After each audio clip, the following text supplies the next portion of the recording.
Nasyak ang lahat. Grabe to, breaking news. Update kay Tatay Digong ngayon.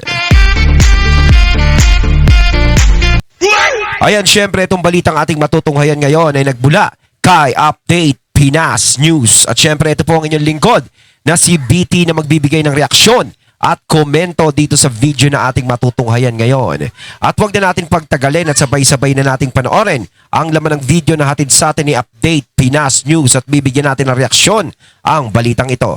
Pasok! Okay, ayan, magandang hapon po sa ating lahat. Welcome Ayun, back. syempre bago natin simulan ng video ito, nais ko nga pala magbigay ng credits dito sa boses at video na matutunghayan natin ngayon at bibigyan ng reaksyon, walang iba kundi si Don Mar TV. Syempre huwag niyong kalimutang suportahan ang channel ni Don Mar TV, mga katunay, pakibisita po yan. At huwag niyong kalimutang mag-subscribe at mag-follow para maging updated po kayo sa mga vlogs, reactions at sa mga balita na hinahatid sa atin ni Sir Don Mar TV. Ayan, suporta natin Don Mar TV, ipagpatuloy natin.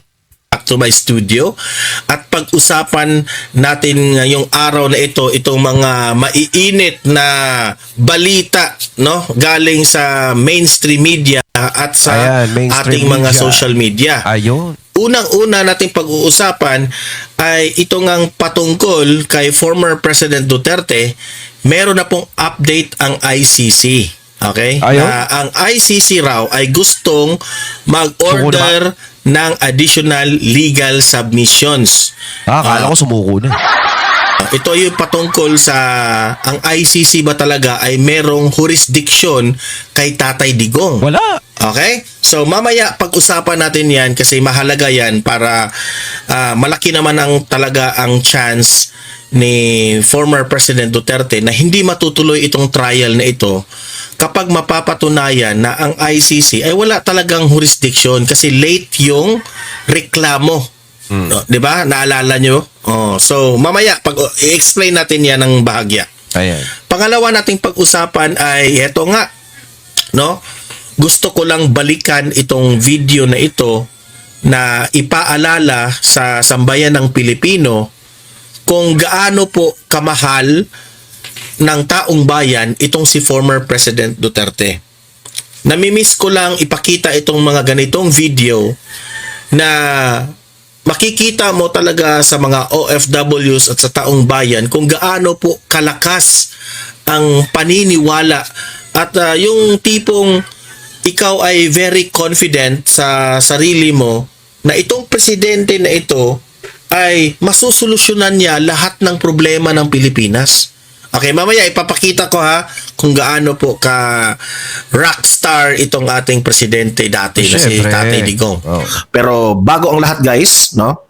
Bago natin ito pag-uusapan, help me po muna na i-like at saka i-share itong ating video para kakalat ito sa taong bayan. Marami po ang makaalam sa katotohanan at aware tayo sa nangyayari ngayon sa ating lipunan, okay? And sa mga bago lang dito sa aking channel, kung ngayon ka lang nanood o nakakita dito sa vlog ng Don Mar TV, i-consider nyo na i-subscribe itong channel na ito. Subscribe kasi kayo sa Don Mar TV. ang mag-subscribe sa YouTube channel, okay?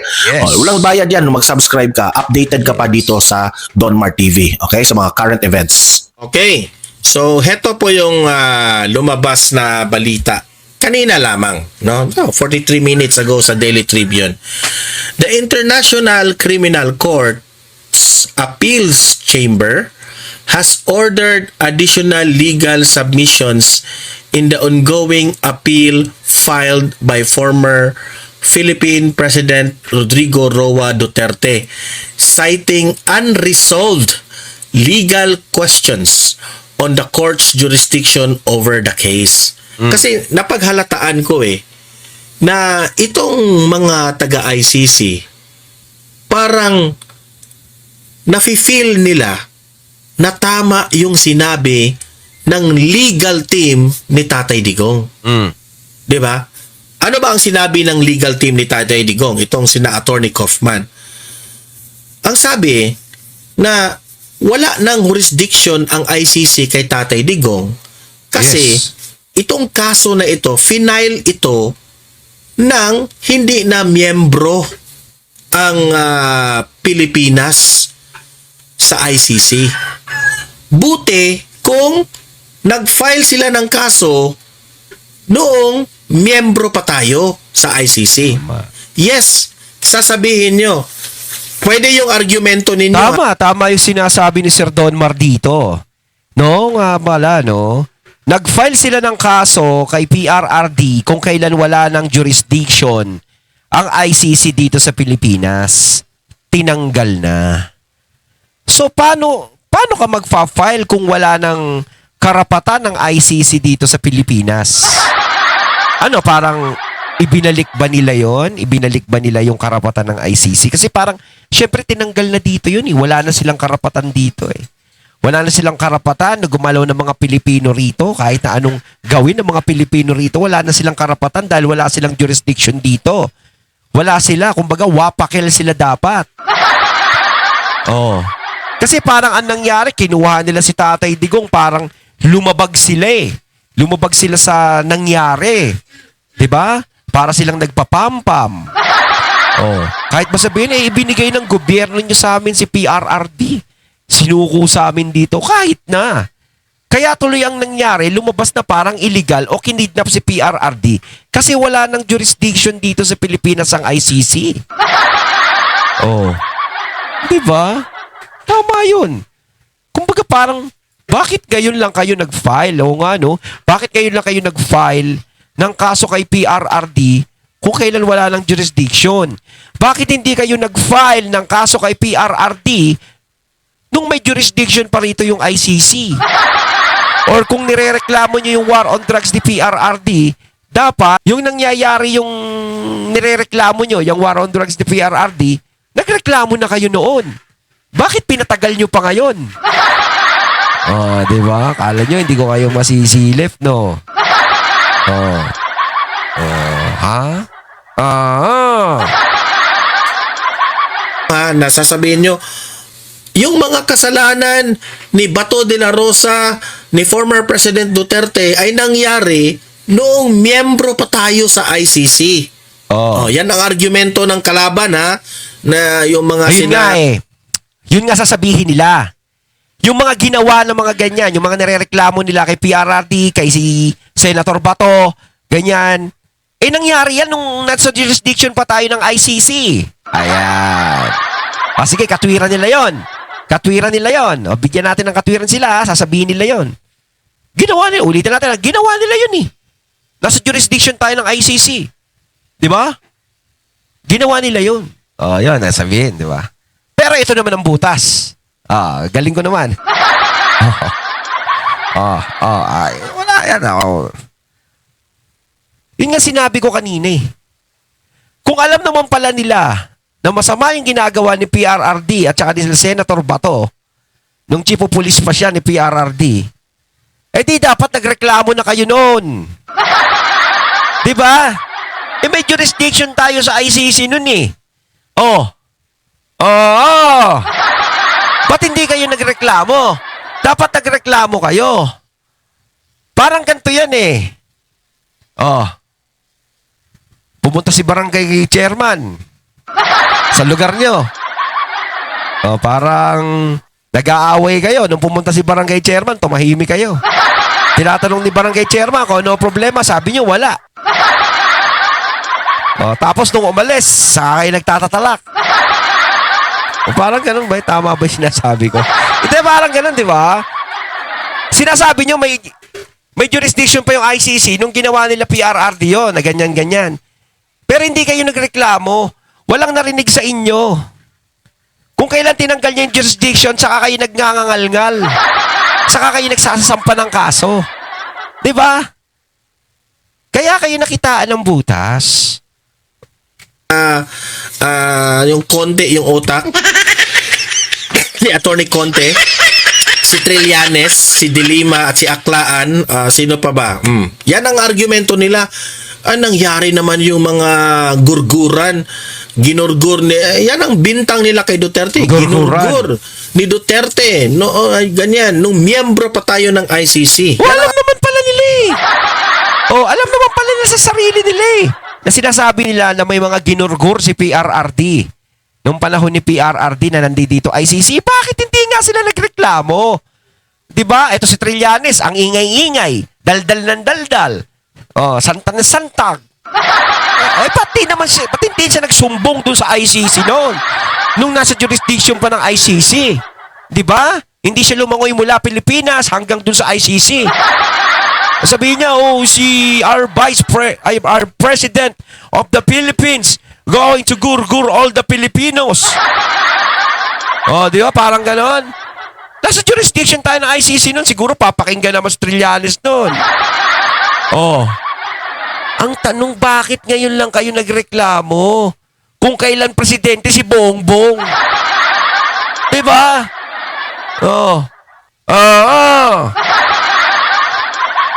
Ang gulo nyo eh. Kita nyo, may mga pinag-aralan kayo, pero parang mas may pinag-aralan ako sa inyo. Kasi parang napakalabo kasi talaga ng sinasabi nyo eh.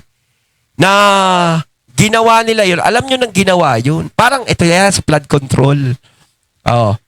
Alam nyo na. Alam mo na palang nangungurakot yun. Alam mo na palang winawaldas yung pera nun. Bakit hindi mo pa pinagbawalan? Diba? Hinintay mo pang lumaki ng lumaki yung makuha. Hinintay mo pang pumutok ng malaki. Parang ganun yun. Ano yung pinabayaan nyo lang si PRRD? Parang ano? Pinabayaan nyo lang ng pinabayaan hanggang sa mawala yung jurisdiction? Ay nako. Parang ganun yan eh. Doon natin kinumpara. Hindi kayo umaksyon? Pwede naman kayo umaksyon ng mga panahon na yon. Diba? Kaya kayo nabibisto eh. Argumento nila. Ang tanong, bakit hindi kayo nag-file Ayun yung sinasabi ng ko. kaso doon sa ICC noong time na miyembro pa tayo ng ICC? Kita nyo ha, pareho kami ng utak ni Sir Donmar ha. Wala kaming pinag-usapan yan ha. Tama. Ang problema dito sa kaso ni Duterte is nag-file kayo na hindi na tayo miyembro. So, too late. Very late itong pag-file ninyo ng kaso na At ito. saka yung ICC din naman kasi, alam nang hindi tayo miyembro eh. Dapat hindi na nila tinanggap si PRRD. Alam din naman sa sarili nilang sasabit sila dyan eh. Diba? Sabit katulad ngayon, yung nangyayari sa kanila. Kita nyo, nagkandamalas-malas na sila. Batas. Okay? I hope. Talaga. Kasi maraming nagsasabi, nakakarma na sila ngayon eh. Yung ginawa nila kay Putin, di ba?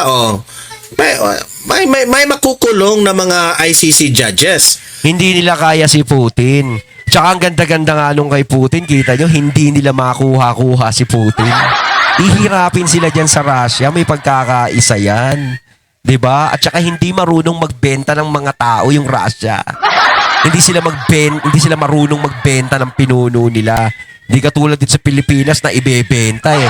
Kita nyo namang ginawa kay PRRD, di ba? Ito kutob ko lang ito talaga, na nakokonek ko. Sa nangyari ngayon, doon sa Russia, na meron na talagang binabantayan itong galaw ng ICC. Kung hindi ba sila bias, kung tama ba yung pinanggagawa nila dyan sa International Criminal Court, tama ba ang kanilang mga nirerespeto ba ang batas na dyan nila, okay? So duda ko dito, careful ngayon ang ICC. Why?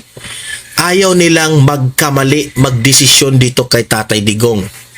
Unang-una dyan yung jurisdiction. May karapatan ba sila kay Tatay Digong? Kasi at the end of the day, nga, parang nakikita natin ngayon, parang nag-iingat na nga yung ICC ngayon eh. Di ba?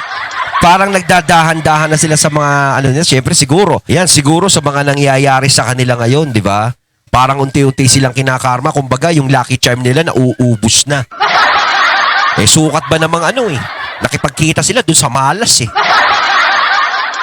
Sino ba yung malas na madalas dumalaw sa kanila dun? Yung katropa nila dun. Yung tropa ICC kaya mayabang. Di ba? Kayo mga katunay, kilala nyo? Yung nagpamala sa buhay nila. no? Kapag ang buong mundo ay magreklamo dito sa ICC, Example, na-start na yung trial ni Tatay Digong at napag-alaman ng mga eksperto ng buong mundo o yung mga magagaling na mga lawyer, mga judges sa buong mundo, like sa mga Russia, Amerika, uy, bakit nyo ipinagpatuloy ang kaso ni Tatay Digong na wala naman kayong jurisdiction dyan?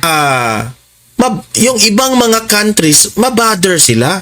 Uy, bakit itong ICC hindi na sumusunod sa batas nila? 'Di ba? So, unang-una, mali. Mali talaga. Kapag ipagpatuloy nila ang trial ni Tatay Digong, na late na yung pag-file nila ng kaso, ewan ko na lang. Kaya tama talaga yung legal team ni former President Duterte dito. Mukhang, duda ako mukhang nanganganib ang ICC, kaya humihingi na sila ng additional legal submission. Siyempre, for the sake of fairness, gusto rin nila pakinggan yung kalaban ni Tatay Digong, kung ano ang argumento nila. Kasi, it's a battle of argument. Titingnan ngayon yung argumento ng mga kalaban ni Duterte. Titingnan niya ng ICC, yun yung explanation ninyo. At tinitingnan rin yung explanation ng legal team ni Duterte. Tapos, titimbangin nila kung sino yung mas may sumusunod sa batas na mga argumento. Yun naman talaga ang dapat. Kasi nga sa totoo lang, no, sa pagkakadala dyan kay PRRD dyan sa ICC, parang alam mo ba dyan sa ICC, naging bias. Diba? Parang si PRRD nga hindi nila pinapakinggan dahil parang mas pinapakinggan nila kung sino yung mga taong nagre-reklamo kay PRRD at nagdala dyan. Ngayon, tama yung sinabi ni Sir Donmar. Dapat pakinggan nila yung dalawang panig. Hindi ko sinasabing huwag nilang pakinggan yung mga panig ng mga nagre-reklamo kay PRRD kahit hindi naman dapat pakinggan. Pakinggan na rin nila. No? Kailangan maging balanse. Kailangan nilang malaman ang katotohanan. Kailangan nilang malaman ang katotohanan kung meron ba talaga silang jurisdiction dito sa Pilipinas. Nung sinampa yung mga reklamo na yon, di ba? Okay? Kaya ICC orders further submission in the Duterte appeals over jurisdiction. Duda ko dito nag-iingat ang ICC ngayon this time. Okay? So yun po ang update natin.